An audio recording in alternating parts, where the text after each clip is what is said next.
A ver, Rafa. ¿Ahora qué tal, ya? Ahora mucho mejor. Ahora sí, ahora mucho mejor. Ahora es mucho mejor. Bueno, para. Hermanos, queridos, tengo el honor, el privilegio de presentar a un amigo, a alguien que hace tiempo conozco y que la verdad nunca he escuchado su testimonio, si no me equivoco. Mi amigo Rafa. Querido, Dios te bendiga, hermanazo del alma. Igualmente, Santi, mucho gusto el estar acá en tu live, que me des la oportunidad de contar mi testimonio. Mi testimonio ya lo he contado en el canal de José Plasencia hace aproximadamente 2 años. Se nos adelantó José Plasencia. ¿Qué pasa con José Plasencia que nos roba los testimonios? No, mentira. José, te mando un abrazo enorme. Pará, vamos paso a paso. Me gustaría, por partes, como diría Jack. O sea, ¿de dónde sos, hermano, vos? Yo soy de México, de Playa del Carmen, México, por la parte Playa de... del Carmen, México. ¿Lindo lugar? Sí, muy bonito, las playas más bonitas, una de las playas más bonitas del mundo, por cierto. Papá, eso porque no conociste Mar del Plata. ¿Te suena Mar del Plata? Aún no tengo el gusto No, de abrir. no. Cuando conozcas eso es un paraíso, hermano. O sea, diría Nino Bravo, Dios hizo el Edén pensando en Mar del Plata, amigo. No, mentira. Saben que los que son de Argentina saben que estoy jugando. ¿Y vos qué edad tenés ahora, querido? Tengo 21 años. 21 años. ¿Hace cuánto que sos católico? Soy católico exactamente, de hecho todavía recuerdo la fecha, empecé a ser plenamente católico el día 24 de enero del año 2022. 24 de enero del año. Ah, sí, pero lo tenés grabado acá, lo tenés, hermano.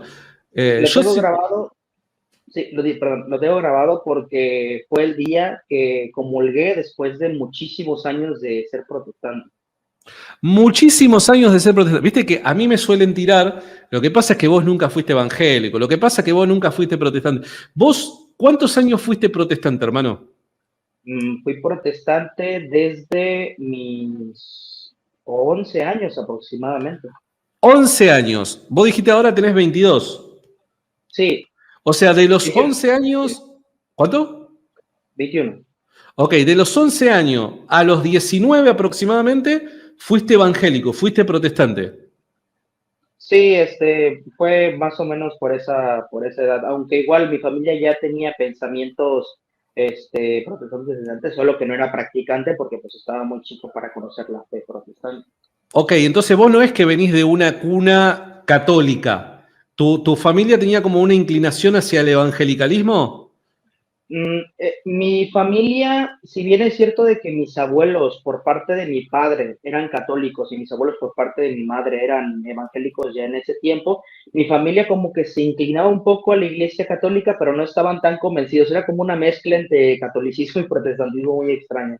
Ok, y en ese contexto nacés vos, venís vos y empezás a los 11 años a congregar en una iglesia evangélica. ¿De qué denominación era esa iglesia? Era pentecostal. Pentecostal. Ok, los pentecostales muchas veces, no digo que sea tu caso, después te lo voy a preguntar, los pentecostales muchas veces son bastante anticatólicos. ¿En tu caso era así, hermanazo? Sí, de hecho, inclusive yo me consideraba muy arduamente anticatólico en esa temporada. Aquella más considerarme muy anticatólico, o sea, ¿qué era lo que pensabas, lo que decías, qué era? Pues ya sabes, las típicas argumentaciones trilladas de no, que los católicos son idólatras, que el Vaticano puede acabar con la pobreza mundial 2 veces si no lo hace, y cosas tipo así, ¿no? Atacando más que nada a la imagen de María y a la imagen de los dogmas de la Iglesia Católica.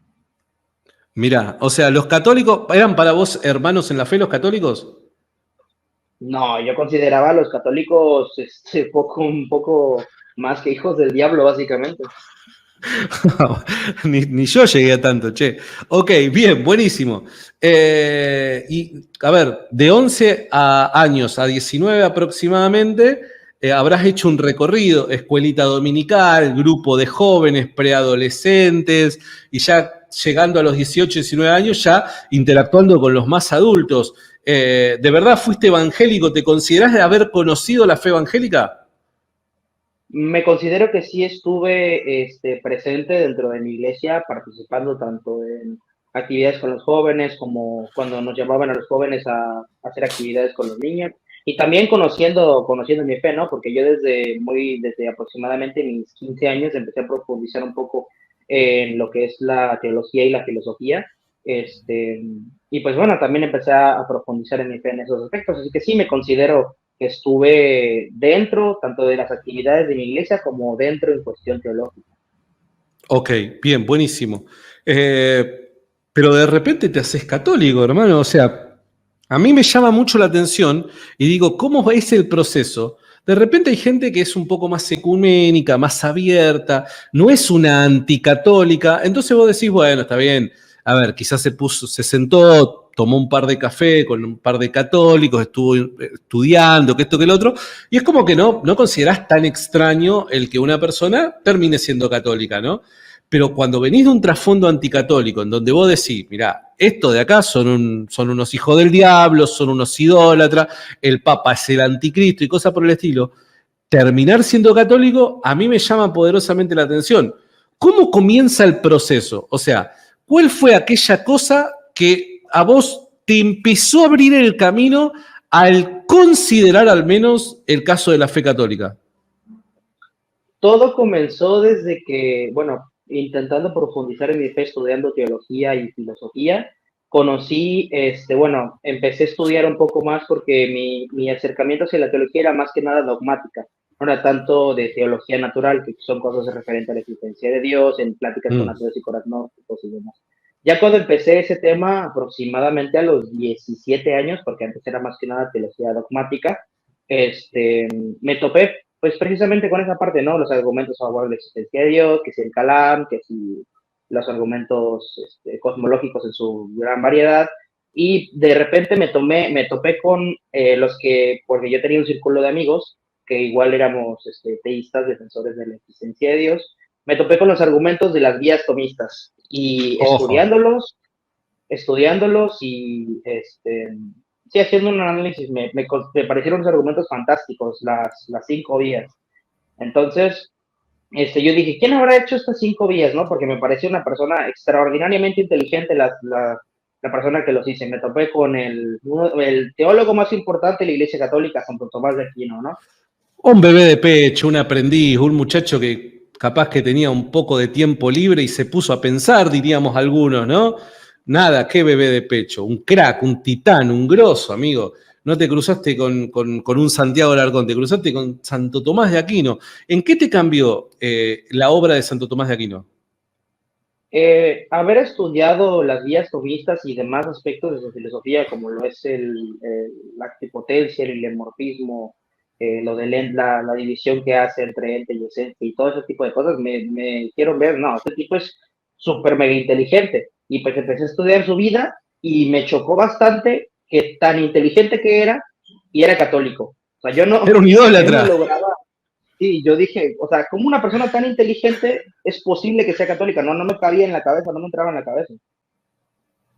Era, Entonces, claro, vos te encontrás diciendo, loco, este tipo es un crack, la tiene superatada y de repente te das cuenta con que era un idólatra, era un venerador de María, era, no sé, no sé, un hijo de la gran ramera, Babilonia, la Iglesia Católica. Claro, no, fuera de broma, más allá de todo el sarcasmo, te da que pensar, ¿no? Yo he escuchado casos, salvando las distancias, yo he escuchado casos similares de gente que seguía a Dante Urbina. Yo recuerdo como evangélico, a mí me encantaba Dante Urbina como apologista, y yo sabía que era católico, pero había un montón de gente que durante un periodo de tiempo, Dante Urbina, o sea, más que nada se encargaban de defender el caso de la existencia de Dios. Y había un montón de evangélicos que lo seguían, lo tenían allá arriba, lo invitaban a charla, esto, que el otro y demás. Y cuando se enteraban que era católico, decían, che, loco, ¿cómo puede ser que un tipo tan despierto como este sea un adorador de yesos? ¿Se entiende? Más o menos una misma impresión te causó a vos. sí, bueno, de hecho igual haber conocido a Dan Turbina, porque bueno, en ese entonces quien me parecía que daba la mejor explicación de las vías y también de la forma más detallada era propiamente Dante Urbina, y también descubrí que era católico. Entonces era como tipo, o sea, ¿por qué las personas, tanto Santo Tomás como Dante Urbina, como muchas personas que seguía, por ejemplo, el doctor Agustín Echeverría, también era católico? Yo dije, Otro crack. no, o sea, Que lo vamos a cómo es tener posible? probablemente dentro de poquito. Dentro de poquito tengamos ahí un Pregúntale a un teísta con el profesor Agustín, con Enrique y con Dante. Se viene, prepárense. Claro, o sea, el profesor Agustín Echevarría es, si yo no me equivoco, es director del Departamento de Filosofía o de Teología de una universidad allá en España, o estoy equivocado. Sí, sí, de la Universidad de Navarra. Claro, no es un apologista rebuscado que busca blogs en internet para defender el caso de la existencia de Dios. El tipo es crack. De hecho, es o sea, el doctor Agustín Echeverría, si no estoy equivocado, es discípulo del doctor Ángel Luis González, que a su vez fue discípulo de Cornelio Fabro, uno de los tomistas, uno de los mejores tomistas de la historia, Cornelio Fabro. Vos te relacionás todo con bebé de pecho. Encontraste a todo bebé de pecho, hermano.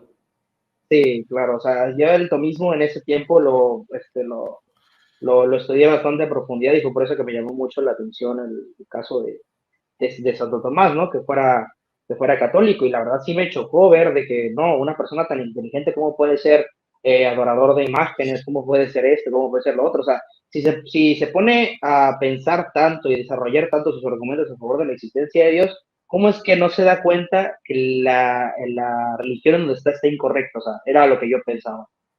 Sí, sí, sí. Y eso también me parece que es un llamado de atención.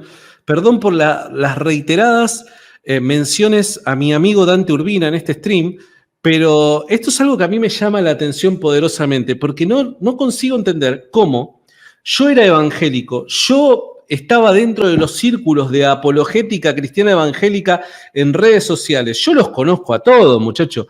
Y yo conozco la admiración que hay en el mundo evangélico, o que había en su momento, en el mundo evangélico por parte de apologistas y cristianos interesados en el tema, a Dante Urbina, porque decían, es un genio defendiendo el caso de la existencia de Dios, pero cuando se puso a defender el caso de la fe católica, automáticamente ese genio se volvió un ignorante, un manipulador, un deshonesto. Entonces, yo me pregunto, honestamente, y le hago la pregunta a esos los que están del otro lado, digo, ¿cómo puede ser que de la noche para la mañana, por ser católico, alguien pase de ser un ejemplo a seguir a ser básicamente un hijo del diablo? Honestamente, no puedo responder esa pregunta, pero perdón, no te interrumpo más. Ok, y lo encontraste a el doctor de la iglesia Santo Tomás de Aquino. ¿Y cómo continuaste con eso? Bueno, después de eso, obviamente me llamó la atención bastante, pero dije, bueno, a lo mejor en algo se tenía que equivocar Santo Tomás, ¿no? No podía tener la razón en todo. Entonces, después empecé a estudiar algunos dogmas de la iglesia un poquito más a profundidad, como por ejemplo lo que es el caso de la unión hipostática, lo empecé a estudiar un poquito más a profundidad. Y bueno, también esa parte me interesó bastante de la congregación donde estaba, porque bueno, había muchas personas de la congregación en donde estaba que no creían en la unión hipostática, que creían que Jesús aquí en la tierra era un simple hombre y ya está, o sea, que no vino como Dios aquí a la tierra. Y, o sea, eso se lo preguntaba a unas personas dentro de mi misma congregación. Se lo preguntaba a unas personas, me decían que sí, se lo preguntaba a otras personas, me decían que no. Se lo pregunté al pastor, él sí creía en la unión hipostática. Pero bueno, a partir de eso me empezó a llamar la atención el tema de cómo es que hay tanta división dentro de una misma congregación, ¿no? O sea, lo creo de que, no sé, tengamos división con los bautistas, con los presbiterianos, pero dentro de una misma congregación me pareció extraño, ¿no? ¿Sabes qué? Entonces, Perdón, me das el pie ideal. ¿Sabes qué? Hay mucha gente en redes sociales, apologistas protestantes en redes sociales, que muchas veces nos venden una realidad que es otro universo. O sea, dentro del multiverso, capaz que en su imaginación existe dicha realidad, pero en el mundo real no es así. O sea, no solamente, y esto lo digo porque sé que es así, porque durante 13 años fui evangélico.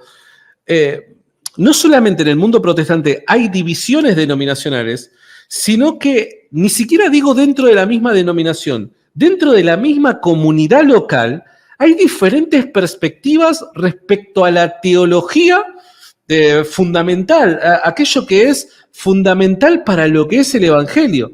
Y es por causa de eso, por esa gran variedad de ideas que hay dentro de una comunidad local, es que se dividen esas comunidades locales y se siguen dividiendo. De hecho, a mí me ha tocado atravesar por varias divisiones dentro de la iglesia en donde congregaba y había un hombre que decía, una chica, no importa, decía, mirá, yo la verdad que esto creo que no es así, yo creo que es así. Se ponían a discutir, claro, como nadie tenía la suficiente autoridad como para hacer de su opinión lo vinculante, por así decirlo, bueno, cada uno tomaba su rumbo y se iban separando y abriendo sus propias comunidades por causa de estas divisiones que hay dentro, ni siquiera de las denominaciones, ni siquiera del protestantismo, sino dentro de las comunidades locales, compuestas muchas veces por, no sé, 30, 40 personas, y mismo así hay divisiones adentro. Claro, sí. O ¿Es sea, así o no es así, hermano? Confirmame si es así o no es así. sí, dentro de la misma congregación donde yo me encontraba, igual, o sea, ahí literalmente cada cabeza es un mundo, cada cabeza cree las doctrinas que no, no diría mejor le convengan, sino las doctrinas que tal vez su percepción les da para entender, otros no creen otras doctrinas, etcétera, etcétera. Es muy variada la cantidad de doctrinas que se creen y que no se creen dentro de una comunidad. Después de eso, como yo dentro de mi círculo de amigos que te comento, que éramos teístas, muchos de ahí eran católicos. Y recuerdo específicamente una de las partes cuando empecé a conversar con un amigo sobre el tema de las imágenes. Yo no estaba tan preparado sobre el tema de las imágenes, o sea, sí tenía cierto conocimiento como protestante, pero no estaba tan preparado. Y mi amigo católico me dio una cátedra, pero terrible en el tema de las imágenes, ¿no? Y bueno, yo estudiando ese mismo tema de las imágenes, de que si era pecado o no era pecado tener imágenes, llegué a concluir como protestante que el tener imágenes representativas no sé, representar a Cristo, representar a algún santo, no era pecado. Más sin embargo, yo dije, no, pues está bien, no es pecado, pero voy a seguir siendo protestante. No, no, no, eso no cambia nada en mi perspectiva. O sea, Después, razonando. cuando vos llegaste a la conclusión de que las imágenes para representar a Cristo o a los santos no es pecado, eso no fue razón suficiente para vos hacerte católico. Vos seguiste siendo protestante, pero entendiendo que esto no era pecado. Es correcto. De hecho, llegó un punto. Eso es muy interesante porque muchos evangélicos van a sostener, ah, no, esto es pecado. No, no, no. Te lo puede decir alguien que entendió que eso no era pecado y mismo así siguió siendo protestante.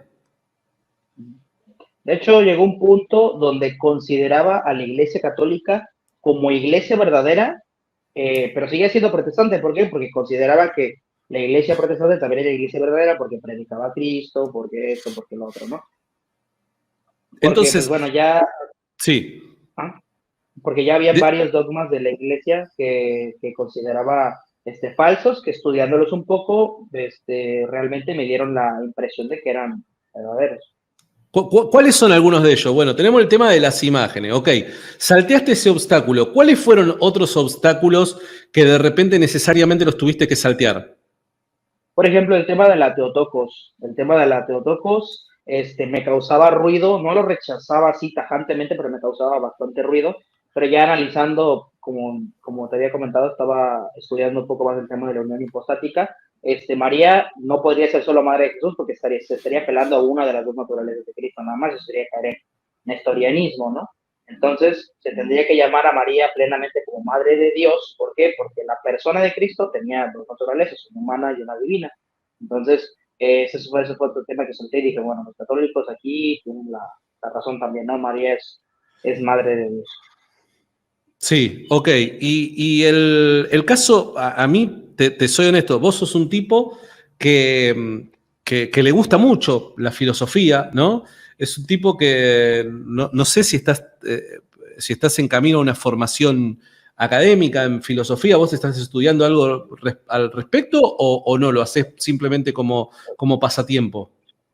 Bueno, en el aspecto de la teología, tengo diplomados de teología. De hecho, bueno, hablando más de un aspecto teológico. Si Dios lo permite, el próximo año voy a entrar a estudiar la carrera de teología en la Universidad Pontificia de Madrid. Ok, ojalá que así sea. Necesitamos gente formada como vos, hermanazo. Ahora, hay algunas cosas que son, desde mi humilde punto de vista y con mi gran ignorancia, son contradictorias. Por dar un ejemplo, o caen en ciertas falacias, redundan en falacias, o están justificadas a partir de falacias. Un ejemplo, el caso de la sola escritura, hermano. ¿Qué te pasó con la sola escritura?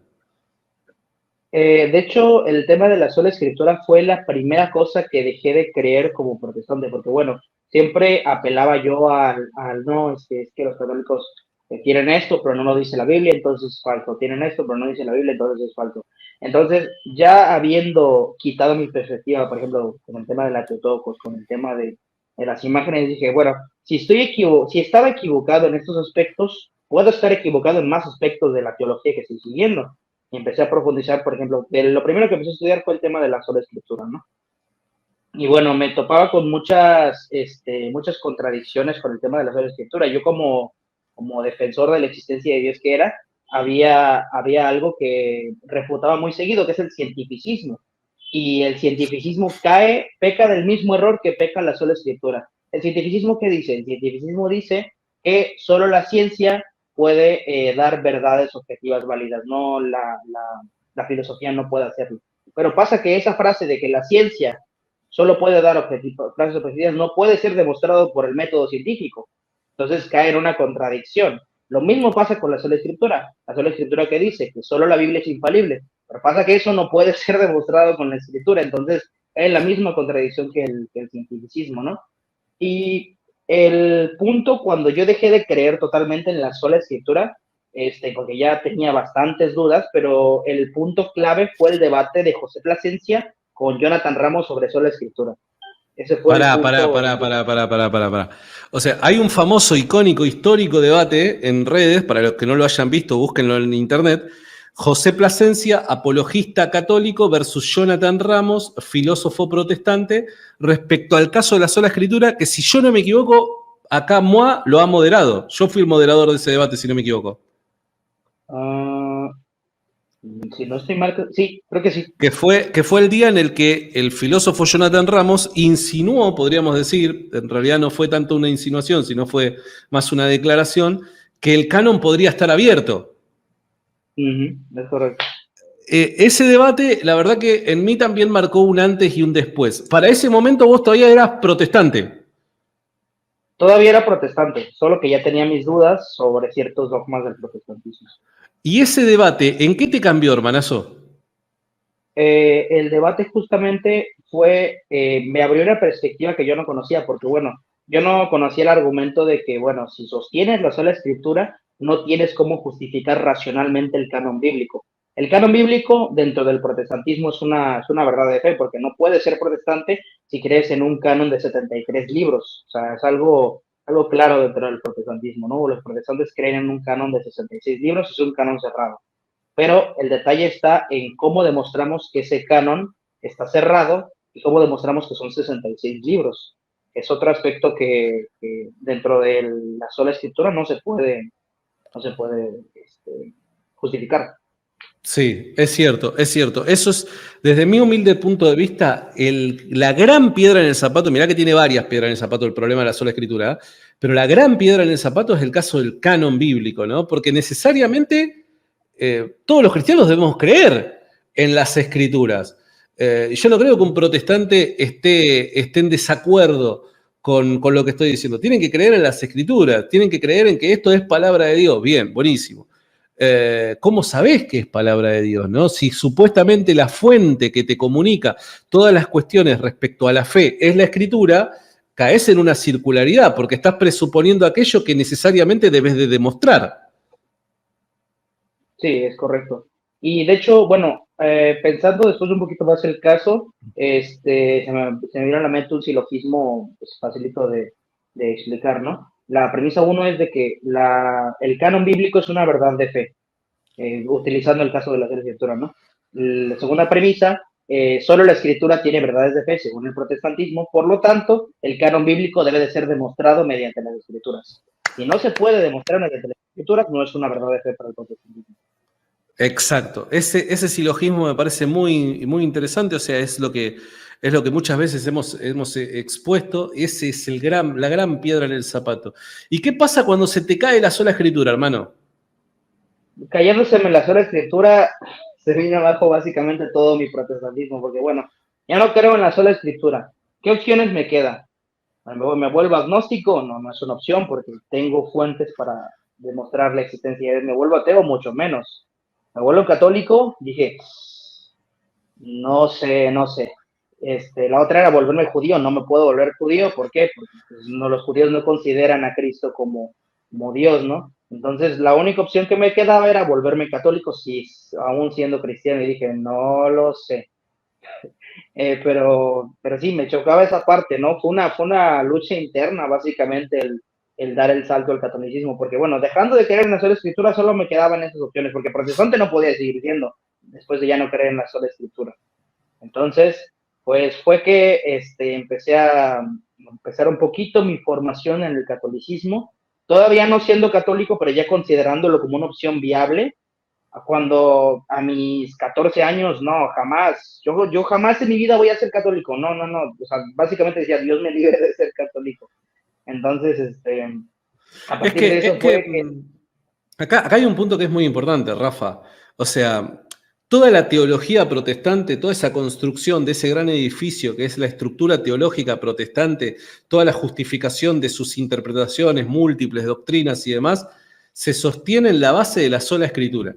Si la sola escritura es falsa, todas las conclusiones posteriores a partir de ese método o a partir de ese principio epistémico, como suelen decir, toda esa construcción se va a desmoronar, se va a caer. Y se me fue Rafa. ¿Qué pasó? A ver si entra para el final. Se me desconectó Rafa.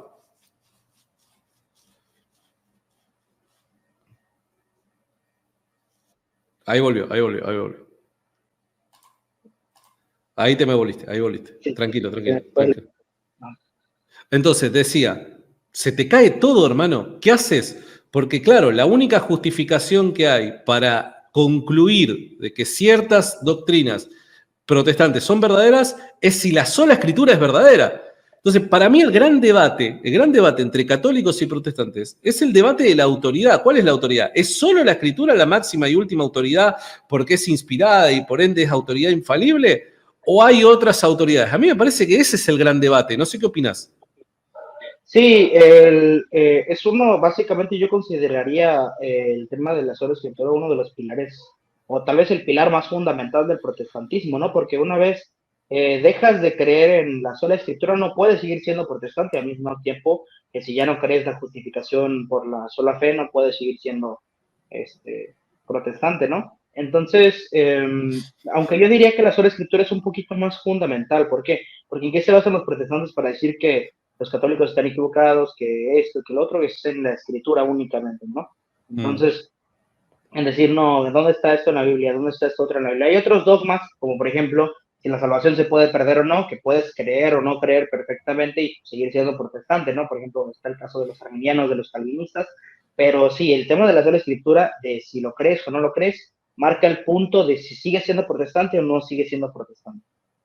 De hecho, es llamativo porque muchos hoy por hoy van a empezar a decir, bueno, no, la sola escritura no es un dogma, es un principio epistémico. Entonces, dado que no es un dogma, yo entiendo que aquello que no es dogma, podemos no creerlo. Ahora, la pregunta es, ¿se puede no creer, se puede uno no suscribir a este principio epistémico y seguir siendo protestante? No. Por ende, aunque no lo quieras admitir, es un dogma. Sí. Sí, dicen que es un principio epistémico, pero en la práctica es un dogma. Es un dogma, no lo podés rechazar. No hay alternativa a ello. Por ende, al no haber alternativa a ello, y muchachos, reconózcanlo, salgan del closet. Entonces, pasó todo esto y te empezás a considerar ya la posibilidad del catolicismo. Sí, una vez habiendo considerado esa misma posibilidad, empecé a estudiar un poco más porque ya conocía el tema de los padres de la iglesia, solo que no los había estudiado tan a profundidad. este, y ya, pues empecé a estudiar un poquito más el tema de los padres de la iglesia, ¿no? Y fue ahí donde, pude hacer como que más fácil el acceso a ser católico, ¿no? Porque yo dije, no, empecé a estudiar los padres de la iglesia y dije, no, o sea, ¿cómo los cristianos que eran discípulos de los apóstoles van a seguir estas prácticas? Esto es catolicismo puro y duro, el tema de los padres de la iglesia y las prácticas que realizaban, ¿no? Entonces, bueno, a mí me pareció bastante curioso y fue ahí donde dije, no, entonces, si ellos que eran discípulos de los apóstoles seguían estas prácticas, ¿cómo vamos a considerar que ellos están equivocados siendo discípulos de los apóstoles y que nosotros estamos en lo correcto, muchísimos siglos después y con una perspectiva de las escrituras totalmente diferente, no contando el contexto histórico, cultural, entre muchas otras cosas, ¿no? Entonces, pues sí me pareció un poco arrogante pensar de esa manera, o sea, ¿cómo voy a interpretar las escrituras a ojos de 2021, 2022, 2023, ¿no? Cuando las escrituras se tienen que interpretar bajo un contexto cultural, bajo un contexto histórico, y pues bueno, a partir de que empecé a estudiar un poco los padres de la iglesia, fue ya donde se me abrió más la perspectiva y dije, no, entonces, voy a seguir por este camino, evidentemente, voy a estar orando, voy a estar pidiendo la ayuda de Dios para saber si estoy tomando un camino correcto. Y de hecho, en esa época tuve una conversación con Dante Urbina sobre que me estaba haciendo católico, porque Dante Urbina yo lo conozco desde hace ya mucho tiempo, somos amigos. Y, y pues bueno, le estaba comentando, no, es que él sabía que yo era protestante y que me estaba convirtiendo al catolicismo, que ahora le conté, me dijo, no. Entonces lo que tú tienes que hacer es, primero que nada, me dio una explicación de por qué es más consistente la postura católica que la postura protestante y me dijo, entonces lo que tienes que hacer ahorita es no resistas esa gracia que estás recibiendo por parte de Dios, no resistas esas cosas que estás recibiendo y que inclusive era probablemente Cristo en la Eucaristía el que me estaba llamando a la Iglesia Católica, ¿no? Entonces, otro tema, el de la Eucaristía, igual fue, de hecho, el tema de la Eucaristía fue el punto de decir, no, voy a ser católico sí o sí. Bueno, Porque... mira, justo me quería meter en ese tema y ya, perdón, pero por una cuestión de tiempo tengo que ir aterrizando, pero no me quiero ir sin que toques este tema. El tema de la Eucaristía, porque vos sos un flaco que está metido a full en el tema de la filosofía, le gusta mucho la filosofía y demás, y es un tema súper complejo para aquel que es un neófito como yo, ¿no? ¿Cómo puede ser de que después de la consagración de los elementos, ya el pan no sea pan común, sino sea Cristo? ¿Cómo lo procesaste a eso? ¿Cómo lo viviste al tema, intelectualmente hablando, el tema de la Eucaristía y cómo fue que te llamó? El tema de la Eucaristía, ya cuando era protestante, consideraba que tenía errores filosóficos porque, bueno, dentro de lo que es el marco aristotélico es imposible que permanezca la sustancia, perdón, permanezcan los accidentes sin que permanezca la sustancia, ¿no? Y desde ahí ya como que tenía cierta lejanía hacia el tema de la Eucaristía y era algo que me impedía dar el paso a seguir siendo católico, ¿no? Pero igual, me fui con el más grande referente de la teología de la historia, Santo Tomás. Santo Tomás ofrece una explicación de cómo es posible que los accidentes permanezcan si la sustancia ya no es pan, sino la sustancia es el Cristo completo, ¿no? Entonces, algo que no se toma en cuenta en el tema de sustancia y accidente en el marco aristotélico, Aristóteles no era teísta cristiano, es decir, no creía en un Dios creador. Por lo tanto, para él era imposible que se realizara esta acción. ¿Por qué? Porque la sustancia era el aspecto más fundamental, el aspecto más íntimo de la realidad de las cosas, vamos a decirlo de esa forma, ¿no? Entonces, no era posible que se fuera la sustancia y se quedaran los accidentes. En el caso del cristianismo, nosotros vemos que la sustancia se va, se llega a la sustancia del cuerpo de Cristo y permanecen los accidentes. Pero ¿cómo es que permanecen los accidentes? ¿Por qué? Porque los accidentes dependen más de la causa primera, que es Dios, que de la causa segunda, que es de la sustancia.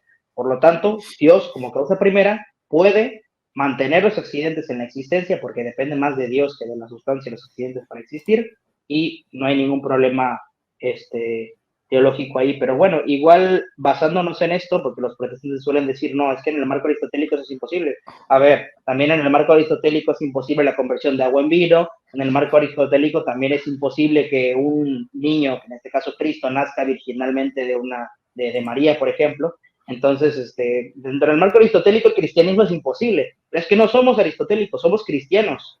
¿Y cuál es el filósofo cristiano más grande de la historia? Es Santo Tomás. Entonces, no tenemos que tomar a Aristóteles como referencia, sino a Santo Tomás. En este caso, Santo Tomás ofrece una alternativa que cuando yo la estuve estudiando me pareció bastante razonable y dije, bueno, la Eucaristía es intelectualmente hablando y razonablemente hablando posible. Falta ahora por qué es posible. Empecé a estudiar el caso de la Eucaristía desde las Escrituras y desde los padres de la Iglesia y dije, no, o sea, en la Eucaristía está el cuerpo, alma, sangre y divinidad de Cristo, sí o sí, no hay otra alternativa. Entonces fue ahí donde dije, si yo siempre estuve buscando a Cristo, siempre estuve buscando la comunión más plena con Cristo, y en las misas está el Cristo completo presente, ¿qué me impide seguir siendo católico? Y fue ahí donde di el salto, no, soy católico. Y fue el día, de hecho recuerdo que ese día tenía prisa, pero dije, ¿qué es más importante, lo que yo tengo que hacer durante el día o estar en una comunión plena con Cristo?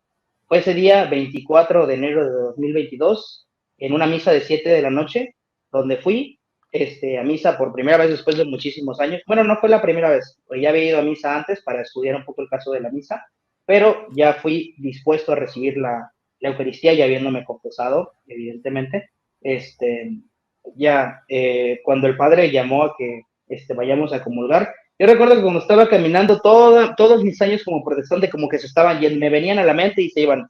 Este es el final de todo, se me vino a la mente, de todo el protestantismo. Ya recuerdo que cuando me arrodillé para recibir la Eucaristía, me dijeron el cuerpo de Cristo y dije amén. La recibí y no sé, como que yo dentro de mí sentía algo había entrado en mí, ¿no? Algo, no sé, fue una experiencia inexplicable, la verdad. Y la verdad fue una experiencia también muy bonita, no sé, con palabras me es difícil explicarlo, pero sí, fue probablemente la mejor experiencia de mi vida ese día. ¿Podrías, vos crees que conociendo esta verdad respecto a la Eucaristía, ¿se puede seguir siendo protestante?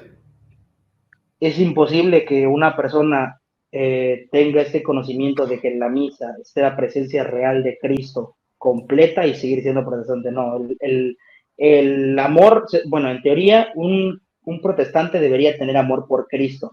Y si Cristo está plenamente en la misa católica, un protestante tiene que sí o sí volverse católico. Hermano, te agradezco muchísimo por estar acá. Te pido perdón, llegaste justo al final del stream y ya me tengo que ir porque me van a matar abajo. Pero te agradezco mucho, hacía mucho tiempo que tenía ganas de escucharte. Sí, igual, muchísimas gracias por pues, prestarme el espacio, ¿no? Para poder contar este testimonio que ya había contado en el canal de José Plasencia. Así que muchísimas gracias. Te mando un abrazo grande, Rafa. Dios te re bendiga, hermanazo. Hasta luego.